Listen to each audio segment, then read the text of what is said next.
What was your current income whenever you signed up? My current income was roughly 15 to 20K months. And then now 4 months in, where are we at? We're closer to 30K. Welcome back to AR Podcast. My name is Mike Crowson, the CEO and co-founder of AR Funnel. And today I have bodybuilding coach Sean Irwin. Man, thank you so much for coming on today, dude. Looking forward to diving in to really all about your coaching business and who you are as a whole. Yeah, absolutely, Mike. Thanks for having me, man. I'm stoked to be here. Absolutely, man. And so obviously being a physique coach, educator, right? We've had 2 pro wins, 2 pro cards, 22 overalls. Dude, what got you into bodybuilding? Well, it started kind of early on in high school. I was 16, just the kind of typical stereotypical story of just being like the skinny kid. I was the smallest of all my friends. I was sick of being picked on. I just wanted to gain some size, some strength. I joined a spring football program. I wasn't great at like team athletics. I did more like action sports, BMX, motocross, skateboarding, that kind of stuff. But I joined a spring football camp to kind of learn my way around the gym and everything and start building some strength and putting on some size. So I just fell in love with the training aspect of everything and quit the football program and just went all in on the gym. My first job was at a smoothie factory where we were selling supplements and stuff. So I became pretty obsessed with nutrition training and figuring out any possible way to put on muscle as quickly as possible.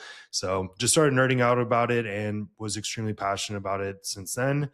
When I was exploring what routes to take as far as careers go, I decided to become a personal trainer just because I was so obsessed with the training aspect of everything and just built everything from there. And now we're here coaching bodybuilders at the highest level, and it's a lot of fun. Absolutely. And so when it comes to bodybuilding, what like category do you love to work with? So lately I've been really, really just enjoying classic physique. That seems to be my thing at this point. I feel like I have really found a way to just bring a level of conditioning and shape that is just like whenever I have my athletes step on stage, I just hear whispers and people like gasps in the background of people like, what the hell is that? That's the craziest conditioning of the entire show. So I just, that's where I really, really enjoy myself at the moment. So I like doing figure as well. And then I have a history of doing really well with the bikini division. I've tried to move away from it just because I'm a little bit more passionate about doing the classic physique and figure route when it comes to females. Right on. Man, that's a unique category. Not a lot of people was like, I really like figure. Yeah, that's like, I feel like it's a dying art. I don't see as many people doing figure anymore. Everybody's doing, bikini fit model, which is understandable. They're very marketable divisions and a lot of fun and perhaps a little bit more attainable for some. Risks can be involved when it comes to females adding on more and more tissue when it comes to muscle as well. So it's understandable, but I really like figure because I feel like it's a happy medium between all of it where you can really push the envelope as far as muscularity goes. Conditioning still at a really, really high level. And we can just push the envelope a little bit more and it's really competitive too. And like I said, I think it's kind of a dying art or dying division a little bit. I don't have anything quantifiable to support that claim, but it's I enjoy figure a lot. Right on. And so I always like to ask this question too, especially in the bodybuilding world. Is like, what's the number one thing a client has taught you? Man, that's a great question. Number one thing that a client has taught me, I think that, I competed myself in the past as well. I did 3 shows, multiple seasons. I went through the process, the patience, all of that.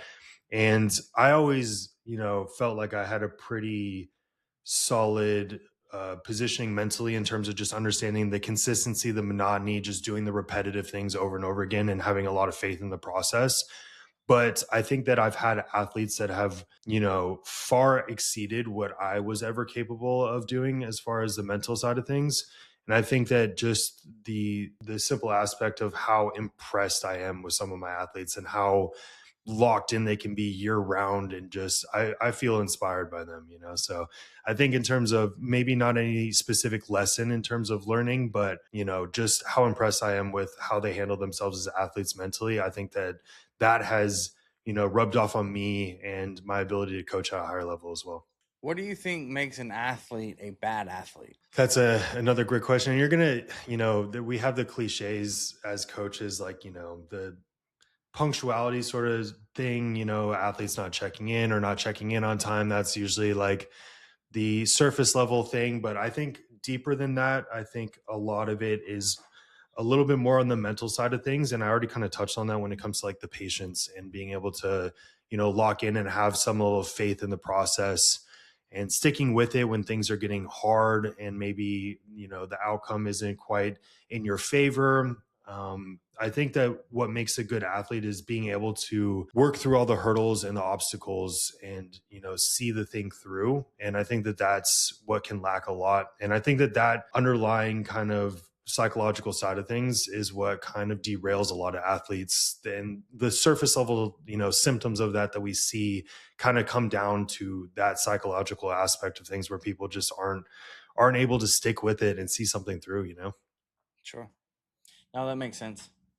That makes me want to go down this rabbit hole.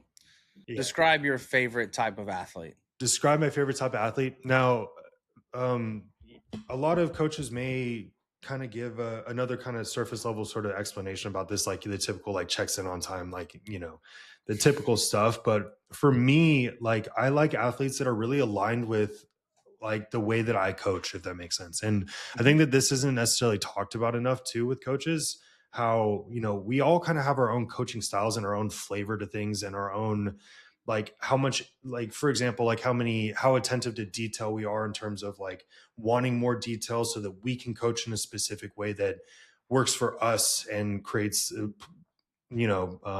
brings out the best coach in us, for example, right? So Sure. I think that athletes that are aligned with kind of my mentality of being relatively attentive to detail without being perfectionist at the same time or getting paralysis by analysis. They're really attentive to detail, level-headed, emotionally mature, I would say, and able to just have that patience and that mutual trust. And I think that the emotional intelligence side of things is probably the most important aspect of that. Just the maturity to be able to stay level-headed when things may not be going your way. Emotional stability when it comes to food and like relationships with food. The ability to balance high stress situations. So I think that really is my ideal client. Somebody that's attentive to detail, relatively type A personality, but also doesn't get that paralysis by analysis at the same time. I feel like that's a tough balance. Very tough. Type I A feel like, typically is that person that's like, it's got to be perfect, and then we do nothing. yeah, no, 100%. And sometimes I see your content talking about the perfectionist, and I do feel like I have that archetype a little bit myself. But Yeah. um, I think a lot of times that the perfectionist portion of it is based off of insecurity, mhm, not necessarily like always wanting the best, mhm. but not wanting anything that's bad. Yeah, 100%. So So I I think think that, not ego driven as much as it is like insecurity driven. mhm, yeah, 100%. That makes sense. And I think that, there's kind of it's a sliding scale or kind of a spectrum. Mm-hmm. There's the people that literally do nothing, right? And then there's the people that are just like volume, volume, volume as much as possible all the time. And that works a lot better than not doing nothing. That's for sure. Exactly. Exactly. Yeah, it's Yeah. better to get 30,000 steps a day than zero. Yeah. Yeah, Right. exactly. Yeah. So myself, I do find that I am a bit of a perfectionist, but not necessarily in an insecurity way of me caring what others think, because I certainly I've never cared what other people think. It's more about what I think, right? Like I'm like I want this to be something that I'm satisfied with, right? Sure. And I've definitely found myself in positions where I'm not doing anything. I certainly don't post as much as I should on social media. I'll be the first to admit that.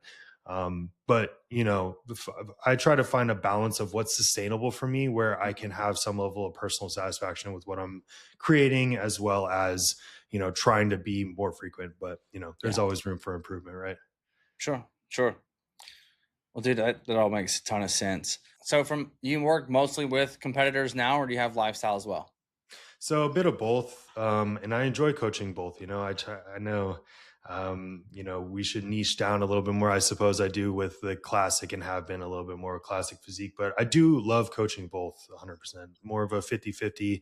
I have a lot of lifestyle clients as well as competitors, but sometimes I have those lifestyle competitors too that are just killing it and they get really lean and they're like, you know what, I kind of want to compete. So they convert to competitors. So, but about 50-50, I would say. What is the mindset that you look for inside a lifestyle client? Similar as with competitors, that patient's ability to see things through, the consistency, that mental maturity of, not everything had, like when the scale climbs up, half a pound, they're not spiraling, it's Hmm. that kind of stuff. Just the ability to kind of just lock in, have that level headed mindset, be able to kind of roll with the punches a bit and to get through the challenges that it requires, because I think that's, we talk about that all the time. We just kind of, if you want to get something, there's going to be challenges and difficulty. It's not going to come easy. Right. So just being able to work through that stuff and sort through it all the time is really important. I think one thing I've noticed with lifestyle clients, and this is maybe this is a little bit off topic, but one thing that I've noticed with like high performing like lifestyle clients is like you would think that a lot of the higher performers, like the executives and stuff, are the people that are going to be like really disciplined and stuff. But I don't think a lot of people realize like how much those people delegate to, right? And you're CEO yourself, so you delegate a lot, but you're also a bodybuilder, so to like you write a good balance of like killing it, like doing a lot of the personal work and staying like locked in yourself and knowing that like in order to get your physique results right, like you got to put in a high level of effort, right? That's not something you can necessarily delegate. So I think that's That's a something very that I good. think. That's a Yeah. very good awareness. Hmm. An observation is a better word, Hmm. because I think you're right. A lot of that is that we just delegate the things. It's like, I don't want to do the thing that's difficult. Let me just delegate it to somebody or get somebody that's better at that than me. Hmm. Or it's like, yeah, but do you have a chef? Hmm. But you can't delegate. It's like you got a trainer, but you only go to the gym when you have a session, and that's only once a week. Hmm. So it's like the self discipline required to do the work sometimes has left that person, Hmm. and they forget who they are. Hmm. Like, work got you to that high level position as the manager, as the executive, as the C suite person. That work ethic at some point left. Hmm. And it's like, we got to get that back. Like, the funny part, I got the dog in you. I got to find that dog in me again that got me to this level, because what got me here is work ethic and tenacity and like trying to dominate what I'm doing, which is why I'm here and I made it. I Hmm. need that same mentality over here. I tell coaches all the time, hey man, if you'll treat your business like you do your fitness, you'll get 1% better. And ironically, you should tell your clients, hey man, if you'll treat your fitness like you do your business, you also will get 1% better. Hmm. And Yeah, it's just, exactly. there's so much that goes into this, is that I think that the high level individual is somebody that just tell me what to do and I'll do it. But if it Hmm. requires me to have to think about it, it's like usually decision fatigue. They have made so many decisions, they're out on making decisions. So there's just different levels to a high achiever based on like how they operate. Some need to still have that accountability and find that person in them, and then that person to be like, you're better than this. And then some of them don't need that. They just need, hey, just tell me what to do and I'll do it. Hmm. Yeah, 100%. Yeah, this is a good take, man. I haven't really heard many people talk about this kind of stuff. I find that's like a learning curve when I have like higher level like executives or even doctors, lawyers, just like really like hard chargers, right? Mhm. It's that they're looking for delegation sometimes, and it's like the coach isn't going to do the work for you. The trainer's not going to do the work Yeah. for you. You gotta get in there and put in the work, and it's reminding yourself, like you said, of like what it took to get to the status that you have now as a professional. Like that's the kind of grit that's required for the physique goals as well. Mhm. Yeah, that's a good take for sure. What is a, what's a big mistake that a lot of bodybuilders do at 6 weeks out that basically halts them getting on stage and looking their best? Dude, there's a lot of things that somebody could do wrong, to be honest. But um, like when it comes to athletes specifically, because it's a dance between the athlete and the coach, right? It's a delicate dance. And in terms of athlete execution, some things that they could do wrong is something I often see is exceeding what is needed of them on the gym floor, for example, like pushing a little bit too hard, maybe doing a little bit of extra cardio or take like because they think they've equated work to results up until that point. And when we enter into like that 6 weeks out kind of range or close to the show, that fatigue management becomes a lot bigger of a piece, and a lot of the end outcome is going to be reliant on how you're managing stress and fatigue, right? There's athletes that could literally, if you get like 3 hours of sleep the last 2 nights before a show, your look is going to be far more terrible than it would be if you were getting 8 hours of sleep a night. Yeah. Those last 2 nights, right? So that's how much that fatigue and like that stress management and that rest and recovery can just change the entire outcome of what's going on. So understanding that, having faith in your coach that, sometimes you have to pull back a little bit, in terms of volume, for example, training volume, or you may get like a higher larger refeeds to pull that fatigue off, for example. There's a lot of different tactics we can utilize, but that fatigue management piece is really crucial. So I think that one thing that I've seen in the past is athletes wanting to do more work when we need to pull back a little bit so that your body can cooperate with us those last 6 weeks. You mean more isn't better? More isn't better. No. So No. don't And double the dose. yeah, no.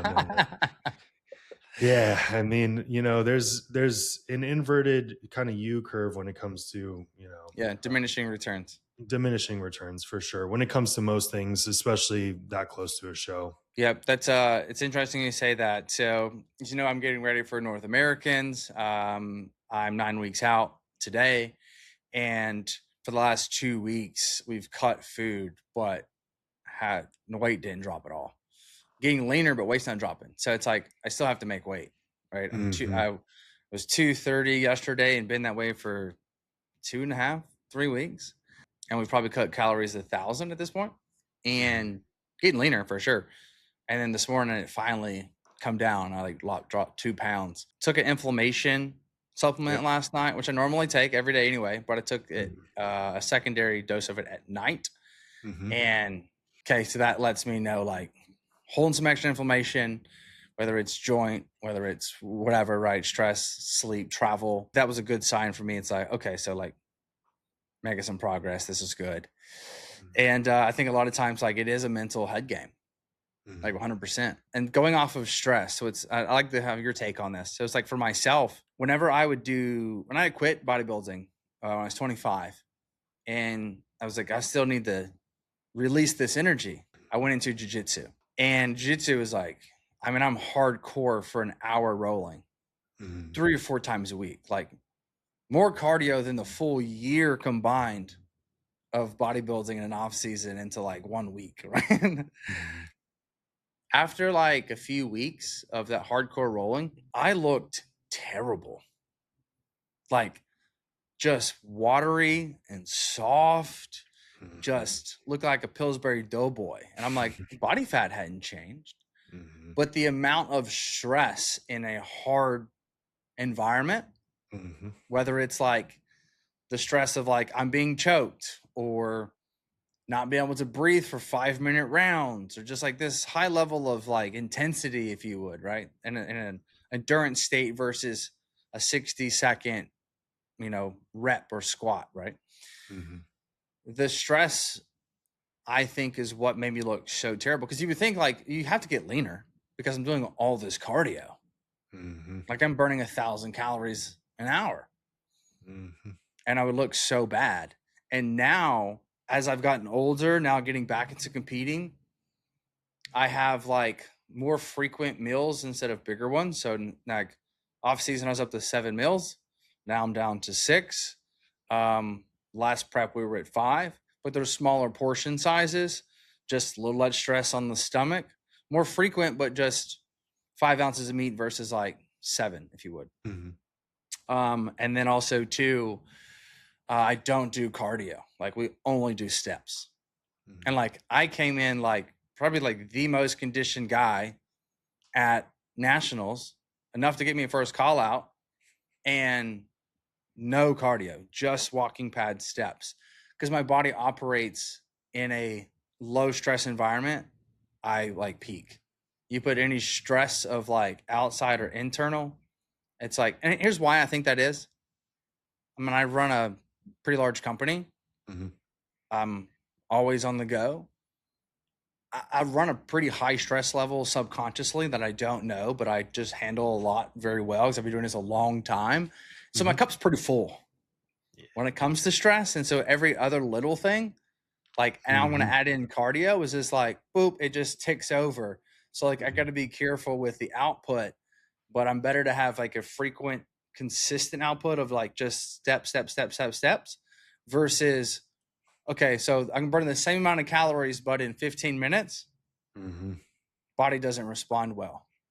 And so as a coach, um, do you have those other experiences with clients where some you can push 2 hours on the Stairmaster and they like dial up, and then somebody does the bike for 30 minutes and then just like just look like crap? Yeah, 100%, man. That's a good take here too, and there's a lot to unpack there in terms of how the bio individual response to we call that allostatic load, right? It's the all the different stressors that are placed on your system at once, Mhm. right? And we're looking at life stuff. It could be your work, you're a CEO. That's a lot on your plate. Like you said, your cup is pretty full, for example, when it comes to your workload and stress from work. You're used to it as well, so a lot of like you may not think things are as stressful as they really are on your system. You're probably riding a higher sympathetic tone all the time, so your autonomic nervous system's just kind of like in fight or flight mode all the time, which is like if you want to achieve anything significant in life, like you're gonna have to push the envelope, right? It's like Yeah. it's inevitable, right? So we're not gonna demonize this or demonize fatigue or anything. It's stuff that we just need to manage, right? Mhm. There's relationships, so you could be getting in a fight with your significant other. There's like you could have strain with your relationship with your stepmother, what anything, I mean, it could be a lot of different things that are just like underlying tones that are just like causing higher levels of stress. And then on top of that, we have sleep patterns may be disrupted, especially during a prep. Like if you're having food noise, you're hungry, PEDs are involved, so you may be lacking sleep. That's going to be an added thing. And then on top of that, we have all the tasks that we have to accomplish within the prep, right? So we have, like you're not doing cardio, but somebody's probably going to have some level of cardio, vascular training involved. Just being in a deficit alone is a stressor on the system too, especially Mhm. the longer the duration is of that. So that's a stressor on the system. All these different stressors, right? So we're trying to manage things. It's going to be very bio individual. Another thing that a lot of coaches don't necessarily talk about too is somebody's history of things. So, history of stress, the accumulation of stress and fatigue from somebody's past has echoes in the present as well. That's why, like, for example, if you go through a really extremely traumatic, stressful experience or just like a really, really stressful time, if you have a propensity towards like hair loss, for example, sometimes you won't see the hair loss from that stressful event until like months later because it's an echo of what's happened in the past. So, one thing a lot of people don't take into consideration is their history of stress as well. And that contributes to your body's ability to handle stress in the present. So, Hmm. if somebody has like an athletic background, for example, I've worked with athletes that were maybe like a college athlete that are now a bodybuilder, for example, all that stress that they put their body through when they were in college, studying, staying up late to pass exams while being an athlete as well, probably like some level of financial struggle, a lot of stress around that time, right? Mhm. Their bodies may not cooperate with bodybuilding quite as much because of the history of stress that their body's already been under. So a lot of the times it's like a protection mechanism in the Yeah. system where it's like trying to prevent you from going down that path again, right? Yeah. It's protect. Resistance. Exactly. So we'll see that with female competitors too, a little bit more Yeah. often, where their bodies will fight us a lot more because that level of leanness is not sustainable for them, and a lot of that's because of childbearing purposes biologically, and the way that it's set up to protect its ability to have resources for itself as well as a child, for example. So like it's a protection mechanism where the body will start to fight you more and more because of your history of getting lean or just going through stressful situations. So it's a protection mechanism. And these are all things that are important to take into consideration when we're working with an individual, making sure that like we try to repair some of the echoes of the past too before heading into another contest prep. That's why you don't want to just keep doing contest preps all the time. You gotta give yourself a break, you know. Leads me to my next question. Can you explain why somebody might be able to get lean for their first show and then they try to do another one, let's say in 9 months, and that woman cannot lose any body fat? Yeah, so like I said, there's a lot of different things to look at here because we can talk about like what I just mentioned, right, which is like history and stuff. That's almost a little bit more of a philosophical lens, and then we can get into like more of the biology side of things in terms of what's happening hormonally and stuff too, right? So you know, we have that aspect of like history. The female, for example, may be a little bit different than a male here, and you know, hopefully that's not controversial for any of the listeners here that understand biology. But you know, we have a female's system is going to be a little bit more protective over getting that lean. It wants to have some level of abundance of resources, and that's where it's going to thrive a little bit more in terms of hormonal environment, ability to reproduce, and everything as well. That's why a female system, you may see like you know, loss of a menstrual cycle during a contest prep, for example.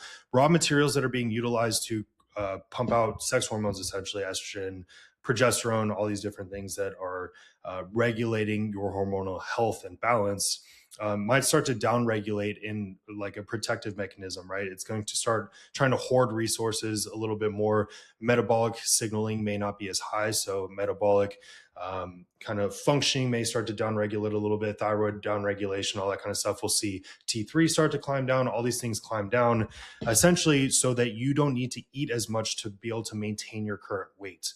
And again, that's like it's a survival mechanism so that whatever that surplus is, that margin starts to rise essentially so that it can have an abundance of resources essentially to get back to a better spot, to have an abundance for, you know, or offspring, for example.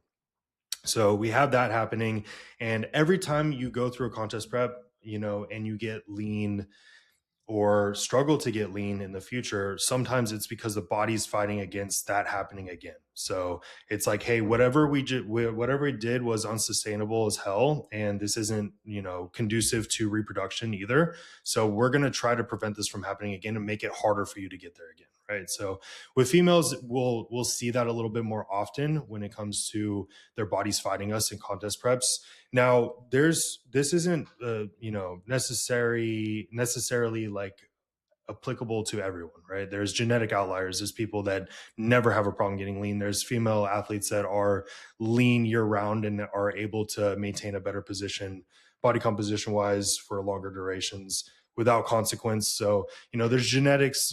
The genetic component's a huge thing here as well. So we have athletes that are, you know, their bodies just don't have as much of an inclination towards holding as much body fat. You know, you see those individuals that are just always seem to be lean as hell, and it's like they could eat whatever they want, and it's just, so, you know, we poo-poo the idea of like that genetic component when it comes to like talking about like obesity and stuff. Sometimes it's like, oh, you're using that as an excuse, but there is a validity to that to some extent, right? Like some people have a propensity towards holding more muscle tissue more easily over longer durations, body composition in general. There are huge genetic components to that that we don't necessarily want to toss out the window in this discussion. Right on. Well, dude, man, wealth of knowledge. Thanks, man. Wealth of knowledge. It sounds like your client's got a heck of a coach, man. Thank you. Which is obviously why you've got so many wins and success. So how many years have you been doing it now? So I've been a fitness professional for definitely over a decade, but in terms of solely online, about 5 years. Today it's funny that we're doing this podcast today because this is actually the 5th year anniversary of me launching the Saga brand. So 5 years of Saga Coaching. Well, dude, from one business owner to another, you've hit a massive milestone. And so we want to say congratulations. It is lonely at the top. I want to tell you I'm proud of you. You're not going to hear this often because you just don't at the top. I'm proud of you. What you've been able to accomplish, the people that you've impacted, people that you've helped to provide for yourself, your family, to be able to do something that also fuels your passion and put food on the table. It's not an easy feat. And to make it this far means that you actually have something and people actually care, and you're not a scam. You're the real deal. And so congratulations on the 5 years. Thank you, man. That means a lot. Of course, I'm a bit hard on myself, so I get a little bit choked up sometimes when people say nice things about me. Can I give you some advice on that from one person that cannot accept compliments either? Sure. Here's the truth. You used to compete, right? Yes. Did you ever absolutely have the perfect look? Absolutely not. No, right? And you even said absolutely not, even though you were probably diced to the gills. So here's the concept. By nature, every time you look in the mirror, they make the joke is that you're forever small. I need more muscle tissue. Biceps need to be bigger. I could be a little bit more dug out. I could do this. I could do that. I could be all these things. We have such a perfectionist, such a high achieving go-getter mentality that your business is no different. If you can't accept your physique, the thing that you ultimately have all control over, how in the world would you accept something that you don't have as much control over? So this concept here is that we have to be grateful for what we've been able to accomplish and accept it because of how far we've come, not how far we still have to go. Otherwise, until I become the best Mr. Olympia of all time, I'm a failure. So with that being said, take the wins for what you've gotten, be proud of how far we've come, and enjoy the process and be excited about where we get to go, not where you have to go. Take that from one person who struggles with worthiness or being enough or taking compliments from other people because I know, but there is no buts to a compliment. And so I have to go to swallow my pride and go, thank you. I'm going to take that. And I literally will hit my hand on the chest and be like, please accept that, Mike. Like just accept it. And it's a practice because this is who we are. But at the same time, I feel like also sometimes it's because we don't give ourselves grace or rest. And then when we don't do that, I feel like I'm kind of like breaking my soul. And it's like, no one can touch my soul because I'm just sitting here breaking it all the time. And it's like compliments are meant to touch the soul. And so it just got to let the guard down sometimes and be content, never complacent. That's the mentality that I try to feed is like grateful, content, never complacent. And that way I get to do the thing. I don't have to do the thing to be happy. I get to do the thing. And by getting to do it, that brings me joy. I love that, man. Powerful stuff. I really appreciate the kind words. And it's refreshing to hear that somebody relates to what I just said. Totally. Totally, man. Well, dude, let's switch gears for a second, man. How long have you been on AR? I want to say about 4 months so far. Right on. And I always like to ask a few questions here, man, but like, what was the thing that you hated to do before signing up with AR? So my issue has always been delegation. Like I want to have control over everything. So I've had a hard time letting go of that. And so building out all the systems of just like automation and manually replying to applications and all that kind of stuff, it was just becoming a bit too much for me. So I think that the biggest thing that AR has really, really helped me with has been just a really, really solid product as far as system goes in terms of automation, just really being able to take my hands off the wheel and trust that everything's going to play out how it needs to. So I can just focus on my work, coaching and leading other coaches as well. So I think that's been the biggest thing for me for sure. Did you ever have this thought process where like, well, I don't need a funnel and I don't need all a CRM and all this stuff yet? In a way, I suppose, I've always had, decent mentors involved in my process as well. So they've helped me like understand like the importance of like building my back end and all that kind of stuff. So I've always placed an emphasis on like bottom of funnel and then suppose top of funnel, I've always struggled a little bit in terms of just frequency on social media, but like I said, it was AR funnel seemed to me like just a huge upgrade from everything that I'd already built, if that makes sense. Sure. And being able to place my trust in you guys, knowing that this is your specialty, this is what you guys do. It's the funnel is better than anything I'll be able to build myself, no matter how much effort or time I take away from my coaching and place into it. So just trusting that, you guys had everything already sorted out and in place, and like learned all the ropes in regards to all that, and just had a solid product in place already. Just it sold itself to me. Did you have any hesitation before booking the call? No, not necessarily. I think a big thing that you guys do a great job of is just like one, doing a great job, because I've always said, like, the best customer you can have is the best customer is the one you already have, right? Like, it's keeping somebody on board. Retention is really important to me as well. So I think just the fact that the coaches that had already been working with you guys were having a great experience and talking about it and seeing AR everywhere. You guys wouldn't have been able to do that without having done a great job to begin with, right? So like having people talk about it, right? So that helped as well. I don't think that I had much hesitation, just knowing that a lot of other coaches that I respected greatly were having a great experience with you guys. So I think that was an important aspect to that. Who would those coaches be that you saw that go, hey, if they're using it, it's piquing my interest? Mike White was one, because I recently talked to him on my podcast as well. He coaches a friend of mine as well, Dylan Wells, and he's local here. So, I had already been like thinking about how I needed to delegate more, because I'd just been handling all the back end stuff myself. And I just needed somebody else to do it so I could focus on my clients, because it was just taking away my energy. And I saw Dylan at like a gym meetup, and I was just talking to him, and he was talking about how he had just gotten set up with AR, and I'd already seen AR everywhere else. Dom Kuza is another one too. Dom was one of my mentors a while back. So I know that he was kind of getting set up with you guys around the same time as well. So a few other coaches. I had just seen you guys floating around everywhere. Yeah.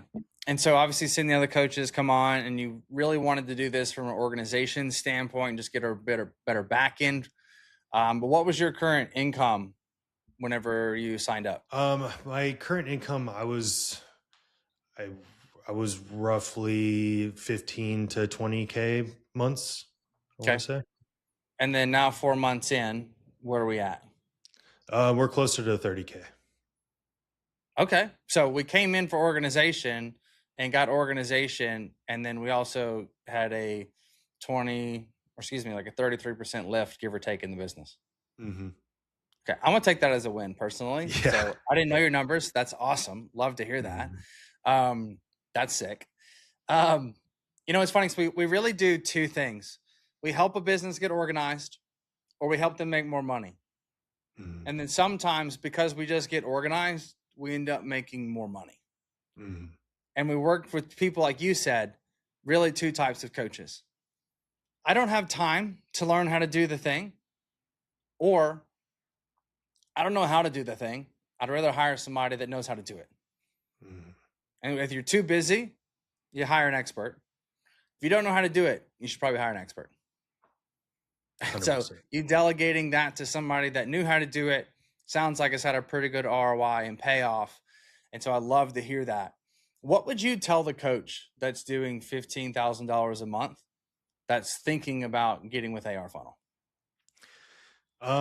Just do it. I mean, if you're already in a good position where it's more of a transitionary period, I would say, in terms of client volume too, right? So I would say that if you want to be able to handle more, because right now you're probably handling quite a bit. If you're a good coach and you're actually, providing a great service to your athletes, like, you're probably getting to a point where you're starting to feel almost a little bit burnt out when it comes to trying to handle everything, right? And the amount of clients, and still providing a high level of service. So if you want to be able to take it to the next level and provide that high level of service to more people, you need to be able to delegate more when it comes to the rest of your business, for sure. Well, dude, man, I appreciate this. It's awesome to hear. I appreciate all the education and just sharing your story and your knowledge, man. So again, thank you for coming, man.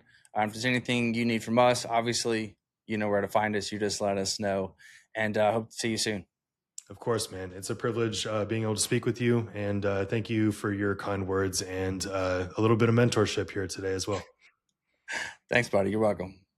Peace.